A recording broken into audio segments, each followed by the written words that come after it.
สบายดีแล้วนักปั่นทุกคนมื้อนี้เฮาก็มาพบพ่อกันอยู่ที่เซโนอีกแล้วเนาะตอนนี้กำลังเดินทางออกจากเซเว่นเซโนมื้อนี้ก็อากาศหนาวตามเคยเนาะปั่นซิวๆมาตอนขามาความไวประมาณ30เนาะตอนนี้เฮาก็กำลังเดินทางกลับถือว่าปั่นสอยขามาเนาะตอนมาเป็นการวอร์มเราจะเป็นคนสุดท้ายนะตอนนี้ความไวก็ขึ้นมาแล้วนะสาวหาโรลลิ่งกลับกันอยู่ตอนนี้ออกมาก็ถือว่าหลายสมควรปั่นเมื่อนี้ปั่นรวมกันเนาะทั้งเสือหมอบเสือภูเขาพายุได้ก็อยู่บ่ได้ก็รุดเนาะเมื่อนี้ตั้งหน้าเฮาก็มีไผแหน่ไอ้ยาวเนาะตอนนี้เสือแดงก็หลายคนเนาะออกมาท่าลมหนาวกันยังบ่มียังนะตอนนี้คือปั่นซอยๆอีกไปตัดภาพมาอีกที2ไอ้น้องเพิ่นกำลังลมยังกันอยู่เนาะสงสัยวางแผนกันอยู่ว่าเฮ้ยตัวไปก่อนเลยเด้อว่ะ เดี๋ยวเฮาสิขี่ตามไปบ่ต้องสนเฮาสิขี่ตามหลังดอกเพิ่นว่าคิดว่าดอกเนาะบ่ฮู้ว่าเพิ่นเว้าหยังกันเอานี่เฮาสิหมู่แบบนี้มันไปไวแน่นอนตัวบ่ต้องห่วงเพิ่นว่า โอ้เนาะสองไอ้น้องเพิ่นกำลังวางแผนกันสิหนีบ่จักเนาะกำลังเดินทางไปอยู่ค่อยอิซูซุเนาะตัดภาพมาอีกทีทั้งหน้าก็พากันไปกันหมดแล้วเหลือแต่เฮากับไอ้บี้เนาะอยู่ทางหลังนั่นคือป้ายอิซูซุบอนตั้งความไวนะใครที่ไปก่อนก็น่าจะเปิดกันแล้วตอนนี้ความไว33เนาะมีแก๊ปแล้วเหลือแต่เฮากับไอ้บี้2คนอยู่ทางหลังนะทางหน้าเริ่มพากันไปหมดแล้วเริ่มตั้งความไวขึ้นตอนนี้เฮาเห็นท่าว่าจะมีการเพิ่มความไวเฮาก็เลยเริ่มตั้งความไวของตัวเองเนาะไล่เข้ากลุ่มให้ได้อยู่ไกลๆประมาณ20-30 เมตรเนาะกับบ่ไกลหลายสามารถดันไปหาได้อยู่เริ่มจากกิโลเมตรตัวนี้ก็เหมือนถอกค่อยลงไปหน่อยหนึ่งเนาะความไวก็สามารถเหยียบไปได้ไวๆเลยเหมือนจะห่างเนาะตอนนี้ตากล้องเริ่มไล่กลุ่มใหญ่บ่ทันแล้วก็เลยดันความไวขึ้นมาตอนนี้ความไวอยู่ที่42 43เนาะเริ่มเพิ่มขึ้นเรื่อยๆเพื่อจะไล่เข้ากลุ่มเหมือนว่าทั้งหน้ามีคนหนีเนาะกลุ่มใหญ่ก็เลยต้องไล่ตามเนาะคนที่หนีไปก็แม่นไอ้แหล่งกับลุงอแลงเนาะ2คนเพิ่นหนีออกไปก่อนตอนนี้เฮาก็ดันความไวเข้าหากลุ่มใหญ่อยู่40หาเข้าไปแล้วตอนนี้ความไวทางหน้าก็น่าจะ40ปลายๆคือกันเนาะช่วงนี้ก็จะเป็นทางขึ้นเนินเนิบๆหน่อยหนึ่งกลุ่มใหญ่กับบ่ท่าเขาเลยเนาะต้องไล่เขาเองอยู่ทางหลังเขาก็จะมีไอบี้เนาะมื้อนี้ตอนขามาก็ซอยกันลากมาเนาะตอนกลับขออยู่ทางหลังหน่อยหนึ่งตอนนี้เขาก็เข้ามาถึงกลุ่มได้แล้วยังห่างอีกหน่อยหนึ่งเนาะคนที่อยู่ทางหน้านี่ก็จะเป็นไอ้ยาวเนาะแล้วก็มีเสือภูเขาหลายคันเนาะยังอยู่ในกลุ่มอยู่มื้อนี้ถือว่าปั่นรวมกันเนาะบ่ได้แยกเพราะว่าเฮาบ่ได้จัดกิจกรรมมื้อนี้ปั่นซิวๆใครอยู่ได้ก็อยู่บ่ได้ก็หลุดไปนะขวบไว้ตอนนี้ก็อยู่ประมาณ43ขออยู่หอยท้ายเนาะความไวจากรถของตากล้องเองตอนนี้คนที่ลากอยู่บ่ฮู้ว่าแม่นไผเนาะอยู่ทางหน้าเราขออยู่ปิดท้ายไปก่อนตอนนี้แถวเลี้ยงเดียวที่ว่ายาวสมควรเลยมีคนลากทั้งหน้าบ่แน่ใจว่าแม่นไผเนาะเดี๋ยวเฮาจะพาขึ้นไปเบิ่งถ้ามีแห้งเหลือเฟือ ผมไว้อยู่ที่ยืนพื้นอยู่ที่40กว่าๆเนาะ44 43ตอนนี้เบิ่งจากรอบขาก็ฮู้ได้เลยว่าความไวกำลังเพิ่มเอาก็พยายามเกาะอยู่เนาะ เห็นไกลๆนั้นเนาะจะเป็นอีก2คนที่หนีไปก่อนเนาะก็คือไอแรงและก็ลุงอาแรงตอนนี้หัวลากกำลังไล่จับอยู่เราก็พยายามเกาะอย่างเดียวตอนนี้ถือว่าตั้งความไว้ได้ดีเลยเนาะ40ปลายๆออกมาจังหวะนี้มีรถอยู่ทางหน้าเนาะพ่นควันอย่างใหญ่หลวงเลยกินควันไปเนาะเฮาก็อยู่หน้าโรงงานยาสูบแล้วตอนนี้ทางหน้าเหมือนจะมีการก่อสร้างน้อยหนึ่งเนาะต้องระมัดระวังโคดโลก็ขึ้นมาแล้วเหมือนจะขึ้นมาสั่งการหรือมาถ่ายคลิปความไวก็อยู่ที่44เนาะช่วงนี้ทางแคบเนาะเขากำลังจัดการทางข้างๆอยู่เหมือนมีการก่อสร้างทางช่วงนี้ความไวก็อยู่40ปลายยังบ่เห็นเนาะว่าอยู่ทางหน้าแม่นไผลากแต่ทางหลังนี่ปิดท้ายโดยเฮากับไอบี้แน่นอนตอนนี้ไอบี้ก็กำลังโบกรถอยู่ทางหลังอยู่เนาะเพราะว่าแถวรถถีบจะยาวแน่หนึ่งรถทางหลังก็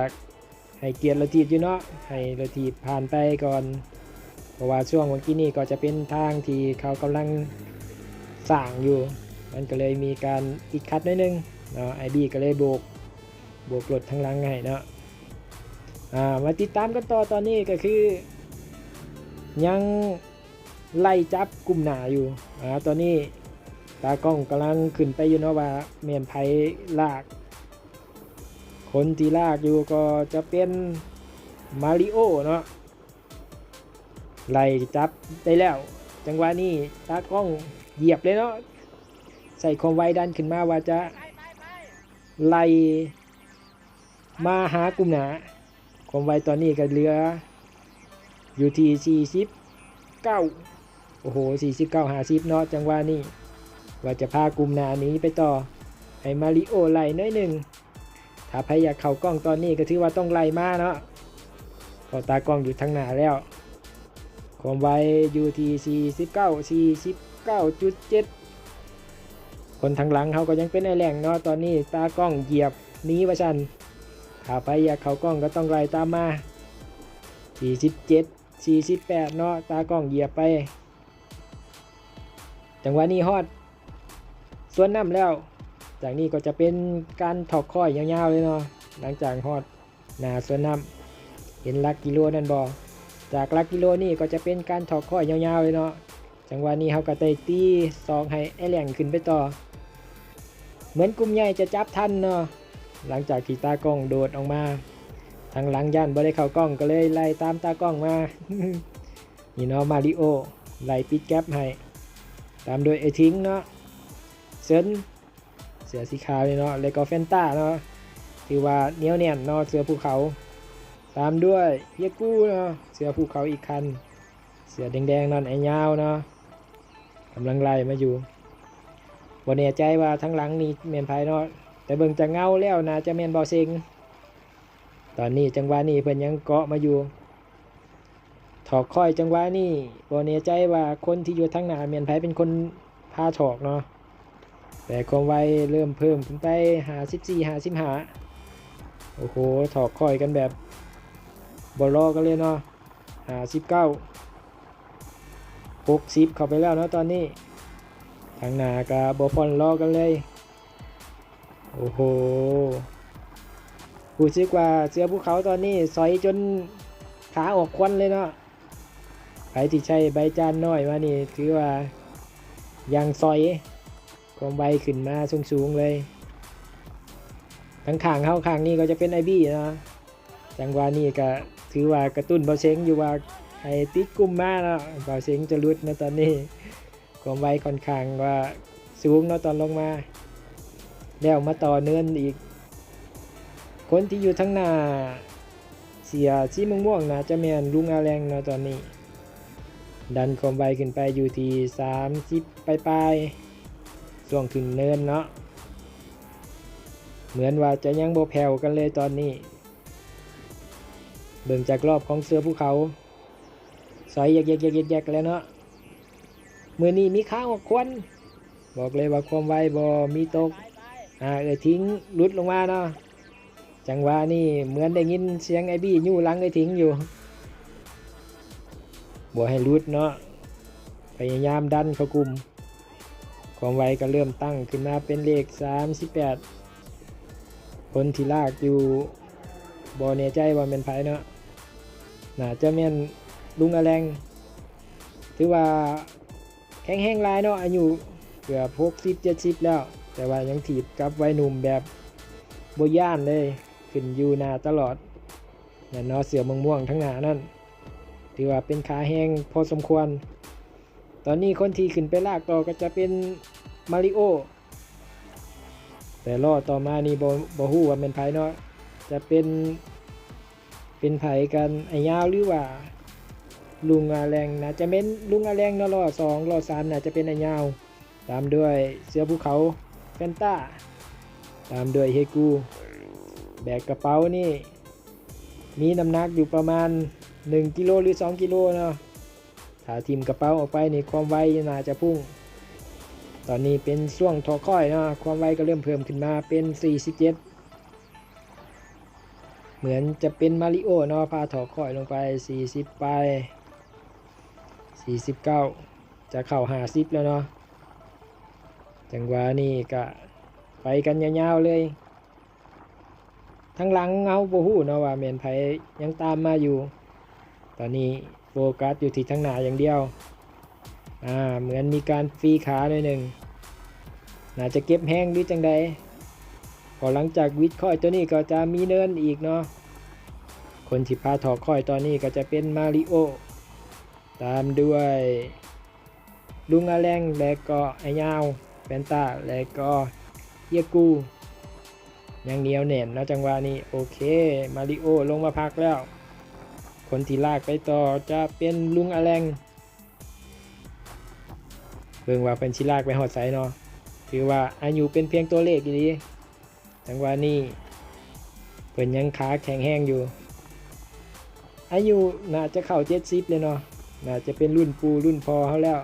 แต่ว่าปันกับเด็กน้อยนี่แบบบ่ให้ทิมจังหวะนี้ไอ้ยาวเนาะขึ้นไปลากตากล้องเห็นมันซ่าแล้วก็สปินขึ้นมาเนาะถ้าไผจะเข้ากล้องก็ต้องไล่ตามมาตอนนี้กระซากนี้กลุ่มออกมาแล้วกระตุ้นความไวแน่หน่อยนึงเนาะกระซากออกมาความไวอยู่ที่47 47 48เนาะช่วงหัวเนินจังหวะนี้ถ้านี้ไปได้ก็จะนี้เลยแต่ถ้าเบิ่งว่ากลุ่มจะไล่มาทันหรือบ่กระซากความไวออกมาคืนความไวไว้อยู่ที่45เนาะถ้าจะไล่เข้ามาก็ต้องใช้ความไวสูงกว่านี้เบิ่งว่าเฮาสิไปรอดหรือบ่เนาะตากล้องกับบ่ยอมเนาะอาทิตย์นี้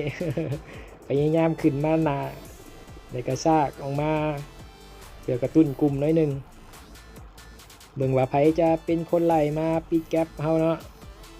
แนมเบิ่งหลังแล้วเบิ่งจากเงาของเฮาเนาะตอนนี้ความไวลดลงมาเหลือ42 43ว่าจะเข้าโหมดทำทายแล้ว เบิ่งว่าเพิ่นสิรอดไปฮอดไสเนาะกระซากออกมาอยู่ที่48ตอนนี้ความไวตกลงมา39 เนาะ39 40 38เหมือนกลุ่มจะทันเนาะตอนนี้เห็นเงามาแล้วเป็นมาริโออีกแล้วเนาะไล่ปิดแก๊ปเฮียกูยังเหนียวแน่นเนาะแฟนต้าก็ยังเหนียวแน่นคือเก่าเสือภูเขา2คันนี่บอกเลยว่าขาแห้งเนาะไอ้ยาวก็ยังมาอยู่ลุงอาแรงก็ยังติดมาอยู่เนาะเฉินก็ยังเหนียวแน่นคือเก่าจังหวะนี้แฟนต้าแนมหลังแล้วสงสัยอยากมาเข้ากล้อง เห็นตากล้องหนีบ่ได้เนาะต้องไล่จับเนาะเพราะว่าถ้าตากล้องหนีไปนี่ก็จะบ่เห็นหยังเลย เบิ่งว่าไผเป็นคนลากต่อเนาะ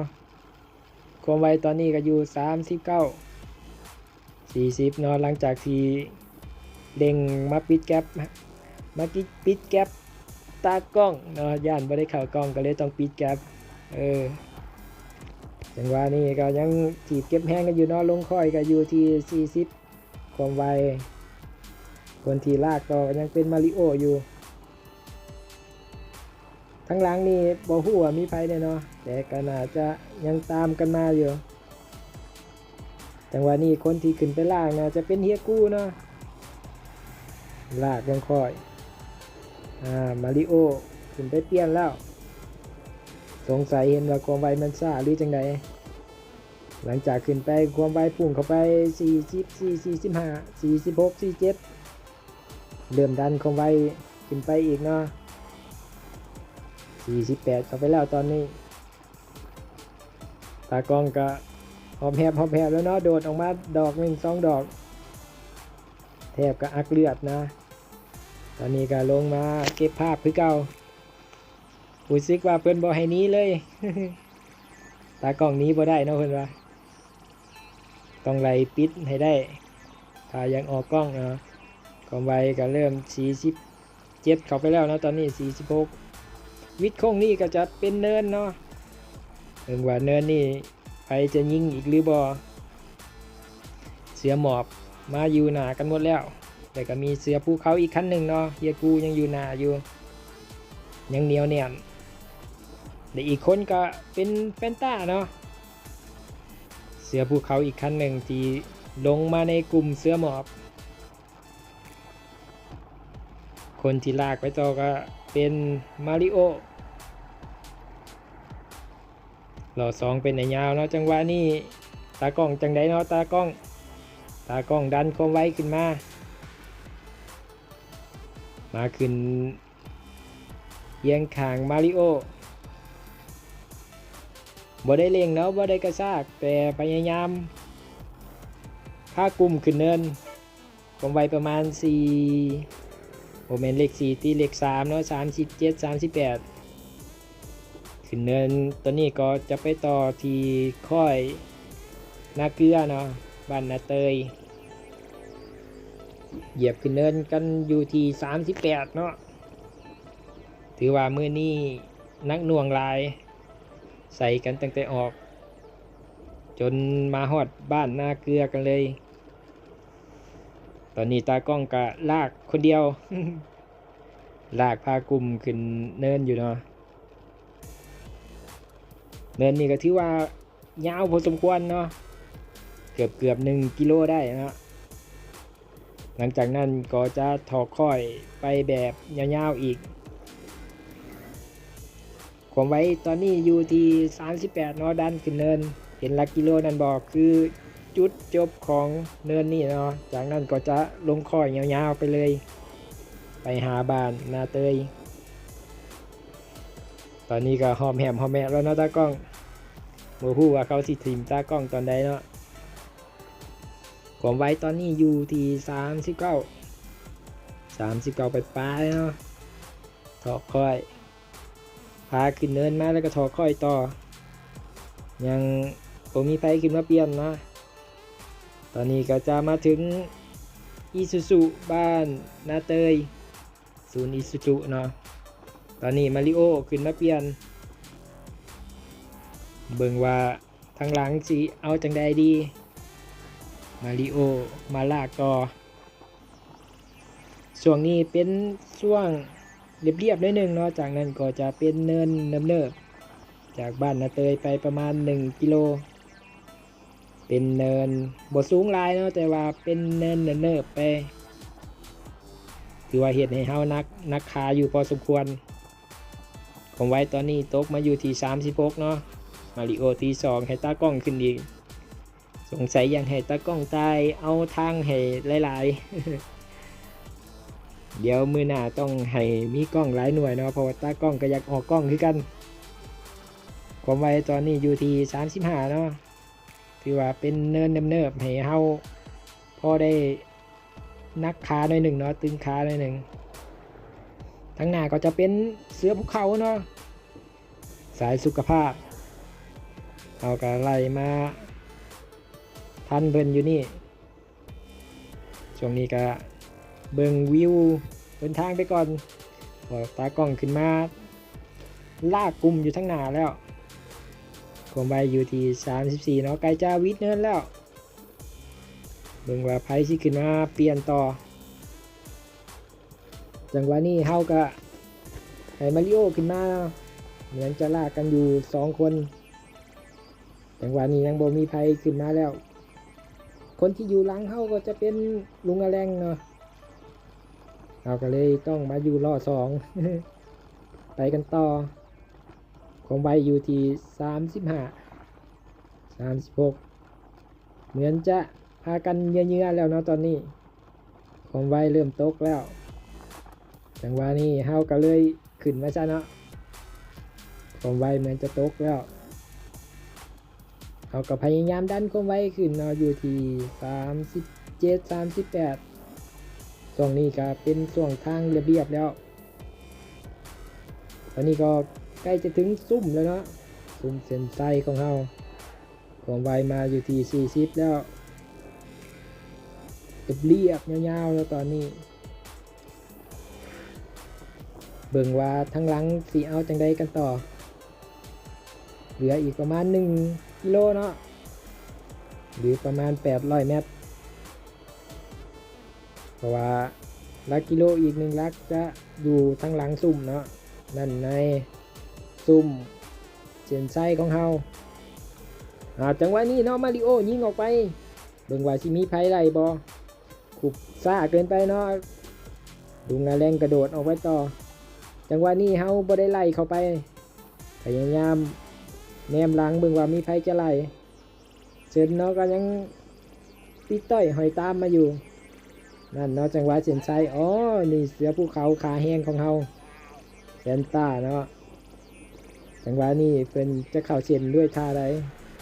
ต่อมาก็จะเป็นไอ้ยาวเนาะเฮียกูก็ยังอยู่เนาะเสือภูเขาอีกคันหนึ่งนี่ไอบี้เนาะถือว่ามื้อนี้ไอบี้เป็นคนคุมหลังพยายามยู่ทุกคนที่รุดออกจากกลุ่มเข้ากลุ่มไม่ได้มื้อนี้ก็เฮียกูเกือบรุดเนาะไอบี้ก็พยายาม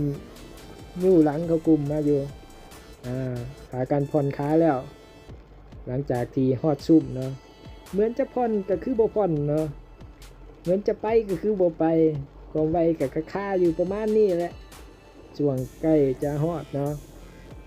ตากล้องก็คิดว่าฮอดซุ่มแล้วไอ้น้องจะพากันผ่อนขาเนาะแต่ก็บ่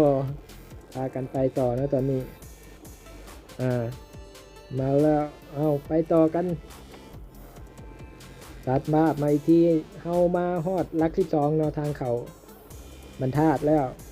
ช่วงนี้ก็รถอยากหลายน้อยนึงเนาะต้องระมัดระวังปกติเฮาจะหยุดอยู่นั่นเหมือนมาริโอจังใดเหมือนมีการเล่งความไวขึ้นไปเนาะมาริโอยิงบัดนี้ตากล้องพยายามไล่คุบกันคุบบ่ทันเนาะจังหวะมันไกลเกินไปไอ้บี้ก็ไล่ไปต่อมาริโอก็ซับไปเหมือนตากล้องจะเหมือนแห้งแล้วนะตอนนี้ ไอ้บี้ก็ไล่มาริโอไปต่อเหมือนว่าจะทันเนาะใกล้เข้าไปแล้วจับทันแล้วนะตอนนี้ไอ้บี้ตอกต่ออีกมาริโอเอาจังใดมาริโอบ่ไหลเนาะจังหวะนี้เหมือนไอ้บี้ไปต่อลุงอแรงเนาะอยู่ทางหน้าจังหวะนี้บ่คิดว่าไอ้น้องจะหลินกันต่อเนาะคิดว่าฮอดซุ่มแล้วจะพากันเช่าแต่ก็ยังยองกันต่อจังหวะนี้เหมือนจะพากันผ่อนขาตากล้องก็พยายามไล่เข้าไปตัดภาพมาอีกทีเนาะเขาก็มาฮอดลงเนินเดฮันช่วงนี้ก็ใกล้จะฮอดห้านกาแฟแล้วเหลืออีกประมาณ1 กิโลเบิ่งว่าสิมีหยังกันอีกแล้วมาริโอยกมือแล้วเตรียมเด้อเพิ่นว่าเหมือนจะยิงอีกดอกนึงเนาะเพิ่นบอกเกมโตถ่ายรูปไปแน่เพิ่นว่ามาริโอดันคมไว้ขึ้นไปเนาะตอนนี้เริ่มโยกแล้วจับบาล่างแล้วโยกขึ้นไปคมไว้ตอนนี้ไปอยู่ที่61มาริโอกระซับยิกไปต่อเนาะเบิ่งว่าตากล้องสิไล่ไปฮอดจุดใหญ่หรือว่าสิหลุดไปก่อนยืนโยกแล้วตอนนี้ไอบี้ขึ้นมาเนาะโอ้โหสปรินเตอร์2 คนเนาะมาย่องใส่กันผ่อนขาแต่มาริโอยังบ่ยอมเนาะไปต่อไอ้ยาวก็ลงมาแต่ตอนนี้ตากล้องเริ่มบ่น้ำปูมกันแล้ว ปอดเกือบแตกเนาะมื้อนี้ถือว่าใส่กันทุกดอกอีหลี จนฮอนหันกาแฟครับสำหรับอาทิตย์นี้ก็มีประมาณนี้เนาะม่วนๆมันๆกันอาทิตย์หน้าพบกันใหม่